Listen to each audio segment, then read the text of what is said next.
በብዙዎች መቃብር ይሰራል ጥቂት ይታደሳል ጀግና የተባለ ሺህ ገዳይ ስንት ሰው ተረስቷል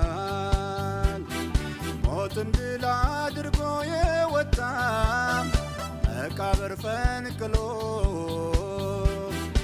አሸንፎ ወደ አባቱ ሄደ በሞት ላይ አይሎ አንበሳ ነው የይሁዳ አንበሳ የሞትን ጣር አጥፍቶ ተነሳ መቃብሩን የፈነቃቀለ